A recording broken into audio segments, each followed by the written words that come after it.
Gracias por continuar en Canal 6. Estamos acá en un lugar maravilloso que es Morar Moreno. Es un museo de arquitectura muy importante y al cual queremos que le vaya muy bien en esta actividad. Y para hablar justamente de arquitectura y hablar de este tiempo, invitamos a un amigo, Esteban Caveri. Te damos las gracias, Esteban. Gracias a vos. No, de nada. No está difícil. A un amigo es difícil a veces. Espero que no derrapemos. Bueno, pero el entorno siempre ayuda y este lugar es maravilloso, así que yo no lo conocía y es interesante también hablar en lugares que acompañen espacialmente. Exactamente. Bueno, vos sos hijo de una celebridad, Claudio. Celebridad. De un amigo, sí. Una celebridad en la arquitectura. Pero vos también sos arquitecto. Soy arquitecto, sí. Así el hijo de y el nieto de. El hijo y el nieto. Porque tu nieto abuelo también. Abuelo también, claro. El abuelo vino de Italia, así escapándose de la Primera Guerra Mundial, y tenía ya la formación artística avanzada en la Escuela de Arte Genovesa y se escapó porque le tocaba la milicia. Llegó aquí, con la formación que él tenía, fue recontra suficiente para que se desempeñara con mucha audacia por un lado y profesionalismo por el otro en los años 20, te diría, 18, 20, 30, hasta que se reglamenta la profesión. Y bueno, pero sí, hizo mucha obra, el nono. No. ¿Y vos ahora qué estás haciendo? Yo ahora en realidad me he retirado de la práctica intensiva así de construcción, digamos, de diseño. Estoy en una tarea más docente, de investigación, docencia en colaboración con algunas universidades y dedicado un poco a pensar un poco más la arquitectura, a pensar lo que hacemos también con la arquitectura y qué hacemos con esto de lo que hemos aprendido, y ahí viene un poco la práctica, y lo que tenemos que seguir aprendiendo. Y tengo una visión siempre integradora, que yo no soy el dueño de un conocimiento. Yo soy arquitecto, sí, claro. Tengo esa formación y me he enriquecido con los distintos desempeños profesionales. Y a nivel formativo, educativo, el hecho de enseñar es más lo que aprendí que lo que sigo enseñando. Entonces digo, poder encontrar en el otro la virtud es lo que hace al ser que está aprendiendo más creativo. Y no que yo baje con un modelo, con un catálogo. Ya inspirado en otro momento. Esto es lo que tenés que saber para ser arquitecto. Entonces ahí creo que todavía en muchas universidades se sigue, no en todas, se sigue enseñando con un método más bien clásico, donde hay que estudiar determinados autores, determinados textos, determinadas tipologías, que desde luego conducen hacia una mirada. Claro. Y hoy en día la arquitectura, ¿cómo está jugando, digamos, un papel en la sociedad con respecto, por ejemplo, a los barrios cerrados, a un montón de construcciones que van quedando prácticamente para una élite y no para todo el resto de la sociedad? Sí, no sé si es tanto una élite o hay un sector de Argentina tiene una particularidad de una clase media bastante importante, aunque cada vez es menos media. Un cuarto por lo menos. Pongamos, sí. Con esa aspiración, yo te diría que viene hasta desde el sueño americano, de mi casita, mi piletita, mi quinchito, la parrillita, y ahí estamos hechos, ¿no? Ahora, si tenemos un cordón que nos proteja, de lo hediondo, vamos a decir, como diría Kuch, de lo que molesta, que son las barriadas, que es la inseguridad, que es, bueno, fenómeno. Vamos al barrio cerrado, nos ponemos un candado y el candado, más allá de ponerlo en el perímetro, nos lo ponemos en la cabeza. Y entonces sí, ahí es donde yo entiendo que los barrios cerrados cumplen un rol evidentemente importante, pero terminan aislando, algunos, no todos, a los más jóvenes del mundo real, que tal vez no está ahí adentro. Sí, hay un gran problema con la juventud que quiere escaparse, claro, quiere salir, viajar en colectivo, conocer el mundo real. Sí, y hay chicos que de golpe tenemos alumnos en la universidad que llegan a casi graduarse y nunca viajaron en un tren.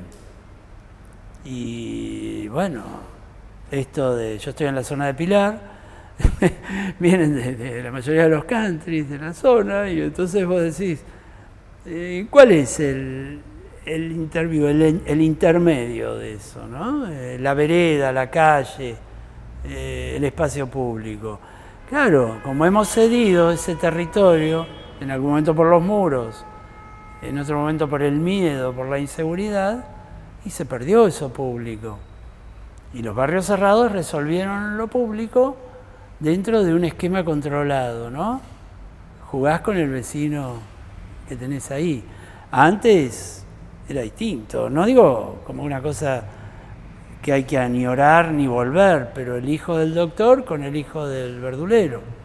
Sí, lo mismo era la escuela pública. Nuestra escuela secundaria estábamos todos mezclados. Nuestra escuela secundaria, claro. Que hoy en día está absolutamente separada las dos clases, claro, las clases sociales. Claro. Y, claro. ¿Y la arquitectura qué papel juega en esto? La arquitectura está para mí en una etapa de búsqueda constante. El tema es para dónde miramos cuando buscamos. Si hacemos la de el copión, copy-paste, veo, miro lo que se está haciendo y lo traigo porque digo esto es lo que va a funcionar porque funcionó en otro lado, y estamos mal. O sea... ¿Y ahí va el cliente o va la impronta del arquitecto? No, yo creo que hay muchas experiencias, incluso acá en Moreno, de gente que está trabajando con esquemas participativos, esquemas donde se busca la apertura, la participación de la gente concreta, que participen, que actúen, pero se los escucha. No como alguien que viene o va a hacer un curso de, hoy habla fulano de tal. No, escuchemos qué dicen. Y en eso creo, yo veo con alegría muchos jóvenes, rebeldes jóvenes, como fuimos nosotros, ¿no? Medios rebeldones. Jóvenes rebeldes que ya no se creen cualquier dogma. Antes era, bueno, vamos a estudiar el modernismo. Entonces Le Corbusier, Walter Gropius, arquitectos, te mencionó que marcaron un poco los padres de cierto racionalismo que hoy se ve en muchos countries, donde la gente se hace una casa súper moderna y yo les digo, bueno, genial, qué linda, pero eso que te hiciste vos, lo hacía, y muy bien, hace 130 años Mies van der Rohe. ¿Ah, sí? Sí. Entonces, digo, seguimos copiando. Entonces, hay muchos jóvenes que se están rebelando ante eso. Y no es que uno tiene que inventar la pólvora, porque no es así. Pero, ahora, por ejemplo, reutilizar las cosas, como en este lugar, ¿ves? Reutilizar, darle sentido espacial, componiéndolo como hace Lorena, ¿no? Sí, y las ideas de tu padre, de la innovación total y tener una arquitectura propiamente de la Argentina, ¿hay esa impronta? ¿Alguien sigue esa escuela? ¿Vos? ¿Alguien más? ¿Algo con una característica propia de la Argentina? Nosotros hay un grupo en el que estamos muchos arquitectos, colegas trabajando, que es Sendas, le llamamos En las sendas de Claudio Caveri, pero no para decir vamos a recordar al maestro, homenajear al maestro, no, para trabajar sobre el sentido de la arquitectura que quedó como un legado. Y yo digo legado porque es abierto a todos, es algo que está disponible para quien lo tome, pero fundamentalmente para pensar. Y bueno, te podría mencionar a Sergio Patiño en Bragado, Juan Adeso en San Andrés de Giles, algunas cosas que he seguido haciendo yo. Hay mucha gente, Juan Pablo Gondar, te recomiendo que lo conozcas, es de Pontevedra, ha hecho algunas... Yo te aclaro que de arquitectura, de historia, puedo hablar algún poquito, de política, pero arquitectura yo te escucho con mucho detenimiento y explícame un poco también, un poco para el público, de estas escuelas, ¿están vigentes? Por ejemplo, Juan Pablo Gondar ha trabajado con un grupo de familias reducido y tiene tomaron créditos Procrear y ya no están, pero eran de la gestión anterior. Hicieron casas siguiendo el modelo de esfuerzo propio y ayuda mutua que habíamos implementado en otra época con papá y las experiencias comunitarias y demás, donde la gente podía construir su casa y ayudar al vecino también a construir la de él.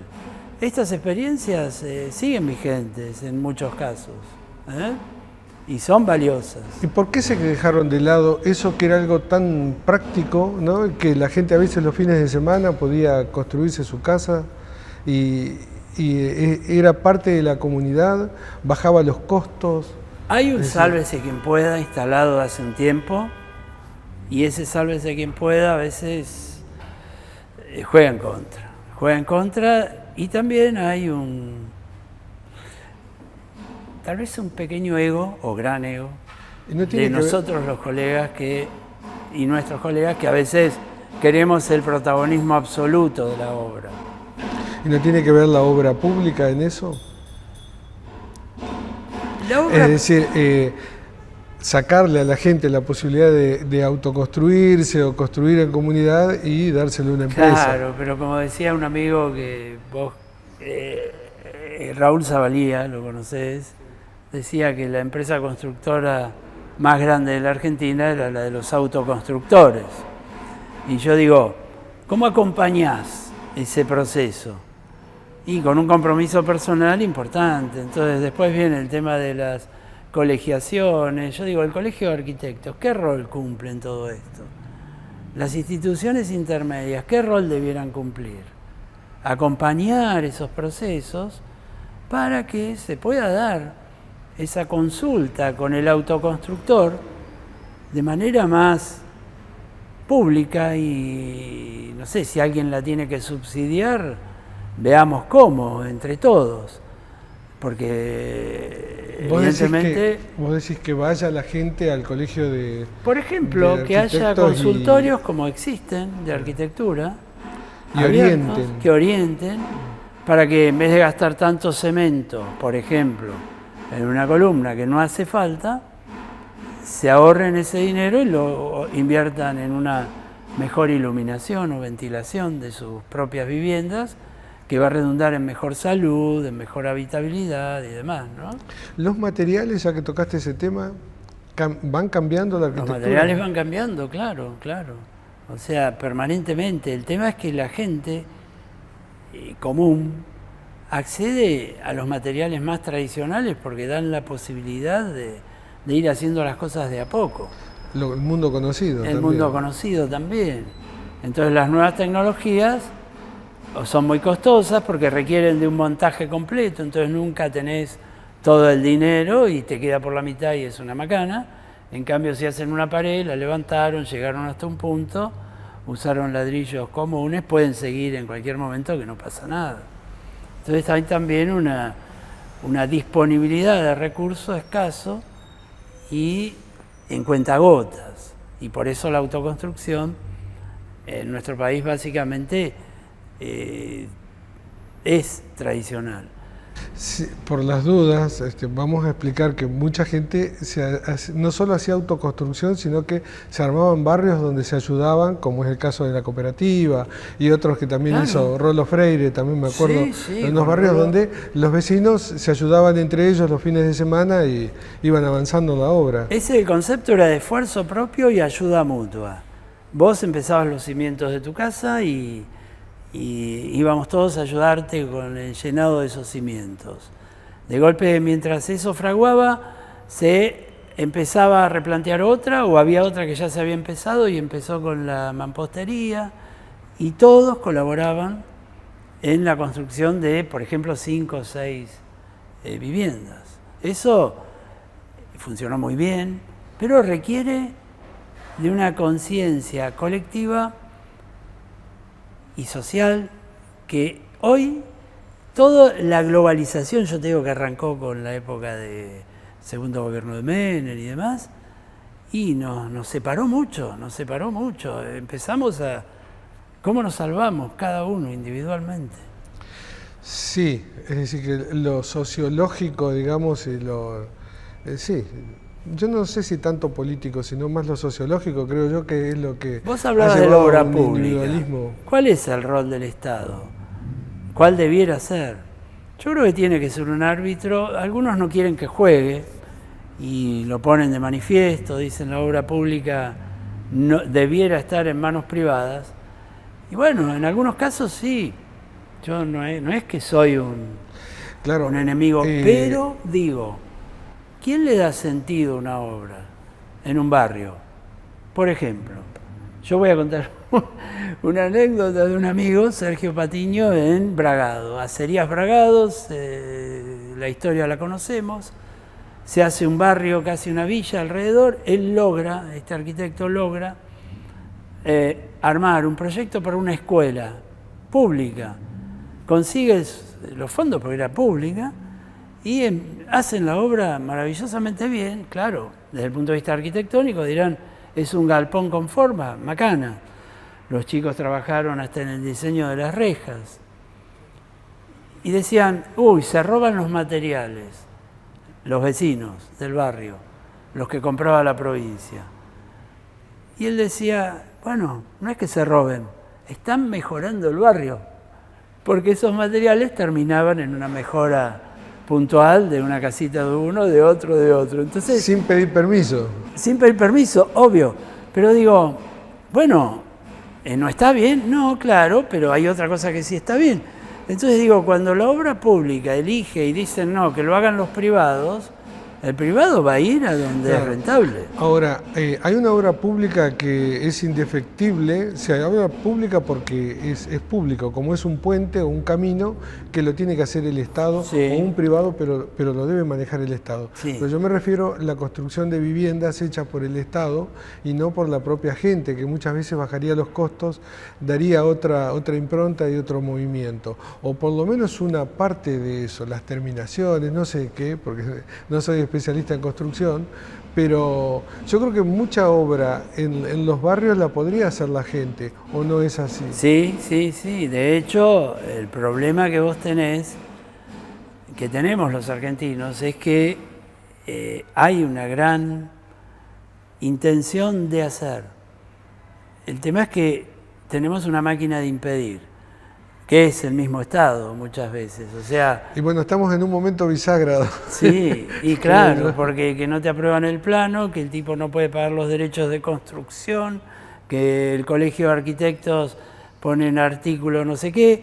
Entonces, hay que juntar a los actores y decir, ¿vamos a resolver el problema entre todos? Sí, pero los autoconstructores tienen que tener un lugar y tienen que poder ser escuchados. Porque si no, somos nosotros los profesionales que venimos con la solución desde arriba y la gente dice, bueno, está bien, algunos harán más, otros harán menos, Pero ¿cómo empezamos a participar si de entrada ya nos están bajando un dogma, una medida que no se puede cambiar? No, la casita tiene que ser así, la ventana va ahí, pero yo no la puedo correr un poquito más acá y ya es un problema.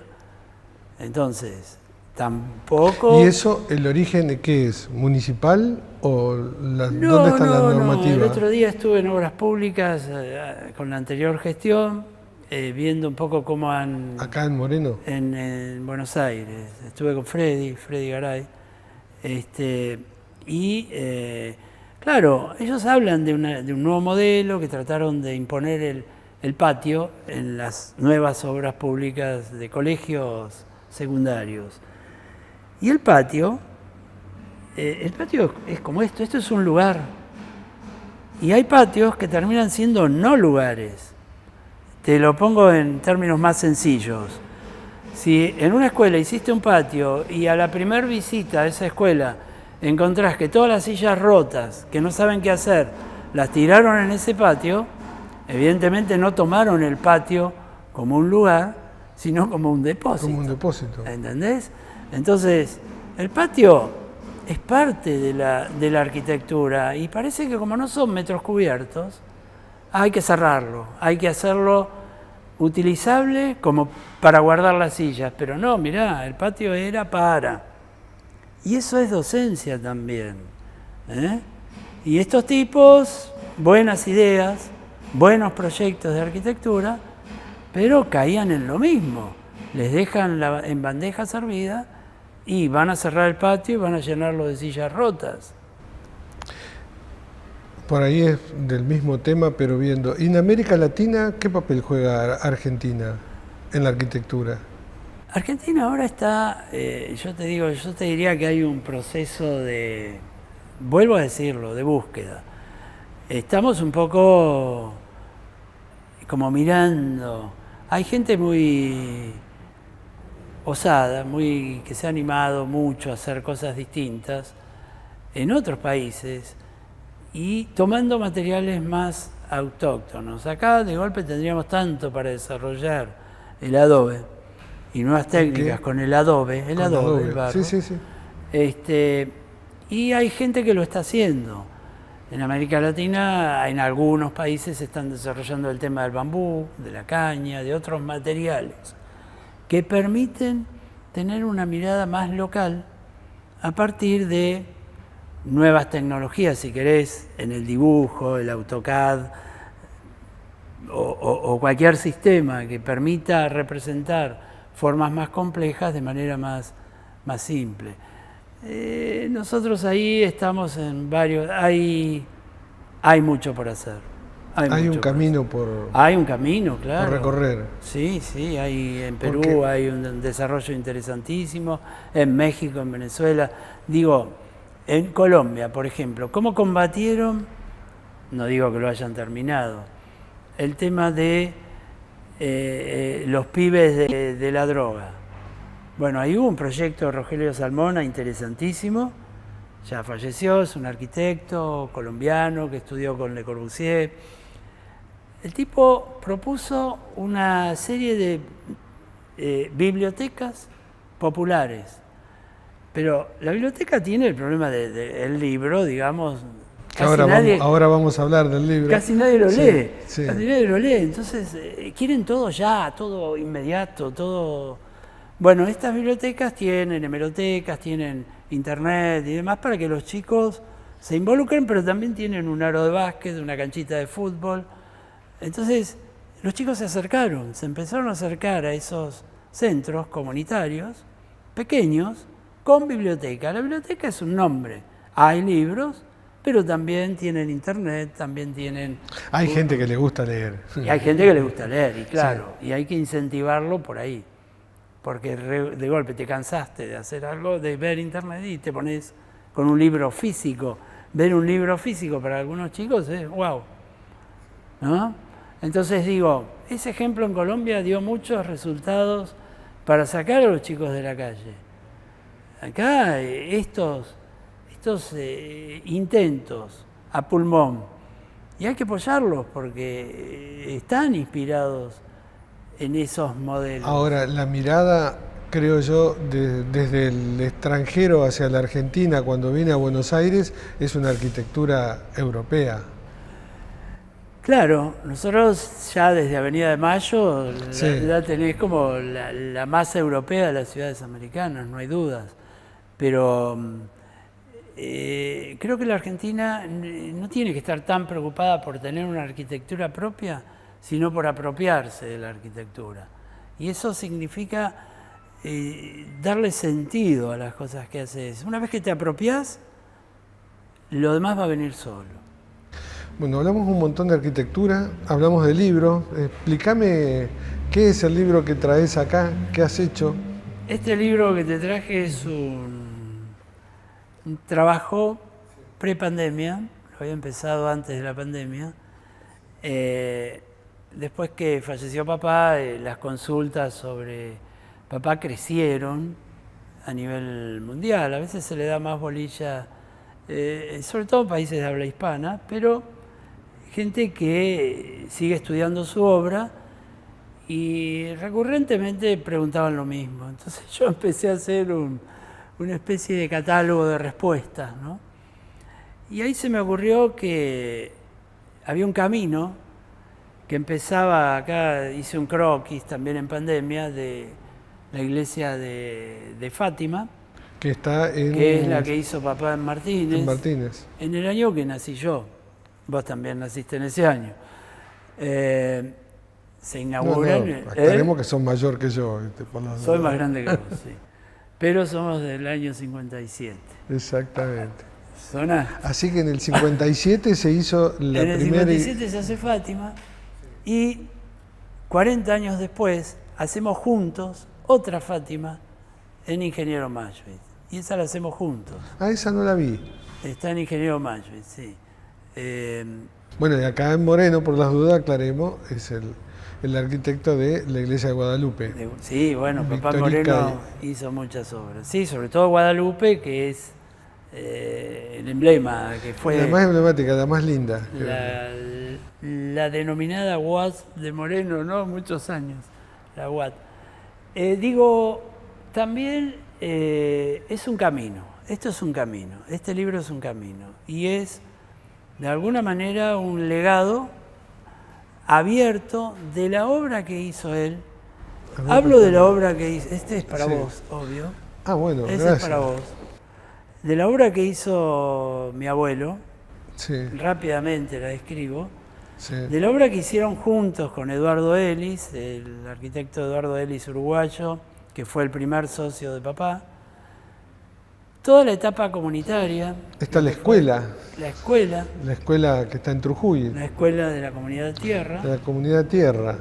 las distintas etapas de esa escuela, la creación de la escuela técnica de Moreno, que trabajé mucho en eso. Sí, yo empecé a dar clases ahí. Vos diste clases, tu hermano también. Y un poco las experiencias públicas.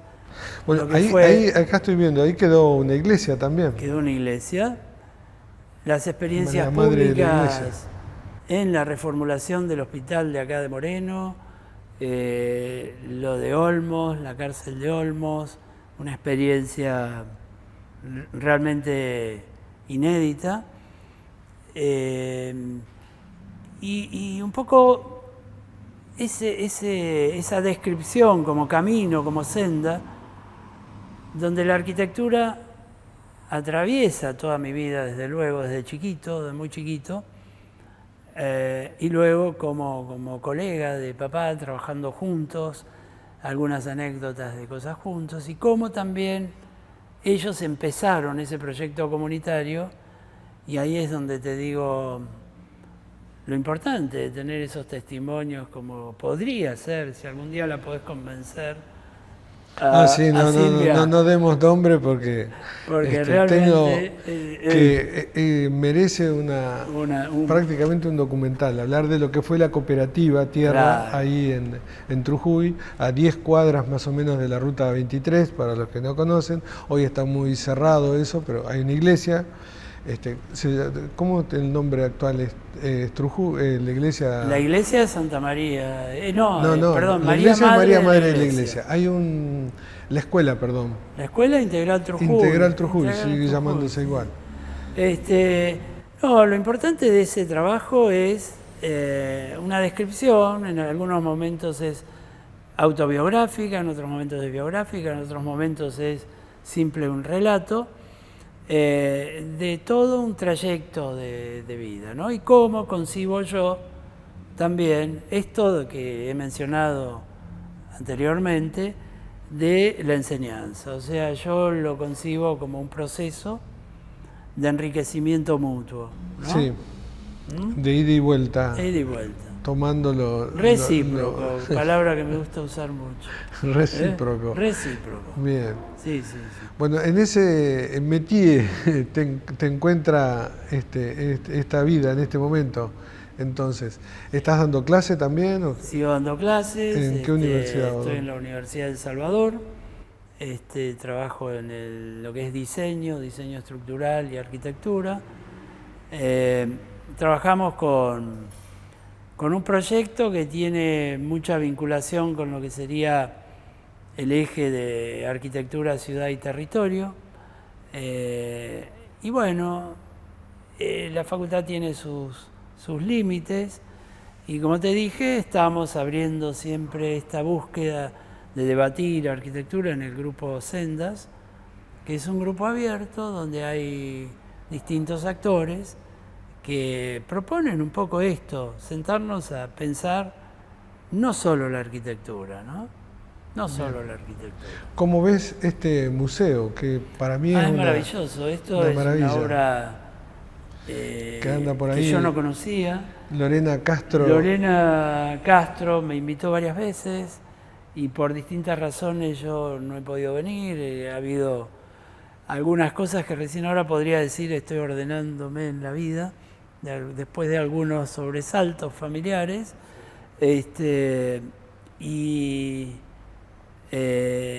Bueno, he estado en la Universidad de Moreno alguna vez, donde sé que ella es docente, y la verdad que encontrarme con este proyecto, con esta obra, me parece que rescata mucho del espíritu caberiano, que ella se ve que en algún momento lo debe sentir ahí como propio, porque es una persona de acero. Así que me parece maravilloso y hay que acompañar. Una estructura para acompañar y apoyar. Muy grande para lo que es el Gran Buenos Aires. Siempre lo hablamos en una nota con ella, siempre está dejado de lado, ¿no? Porque estamos como el jamón del sándwich. No somos Córdoba, digamos, como una ciudad importante, o Rosario del interior, ni somos Buenos Aires. Entonces acá como que no pasará nada.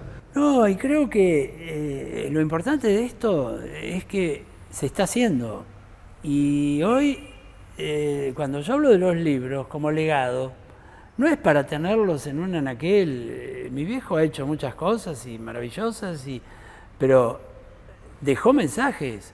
Y en esos mensajes nosotros no es que tengamos que hacer lo mismo, no, o seguir ese camino. No, por lo menos seguir planteándonos y decir, pensemos, abramos la cabeza y no tengamos miedo a debatir con el distinto.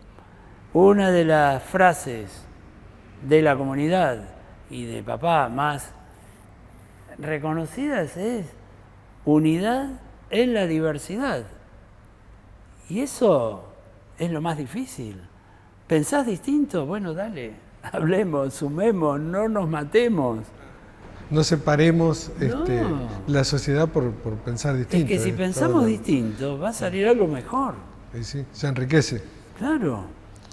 Bueno, en eso estamos. Así que te agradecemos muchísimo la visita acá al museo. Por supuesto, el agradecimiento a Lorena, que es la que nos facilita el lugar. Dale. Hablar de arquitectura no es mucho mi tema, pero me animo a por lo menos preguntarte cosas de lo cotidiano. Uno ve, más que nada, el tema de los barrios cerrados, que me preocupa esa división social que se ha generado, producto para mí de un país en decadencia. Es decir, por más que nos duela, es así. Entonces se ha dividido mucho la sociedad en eso.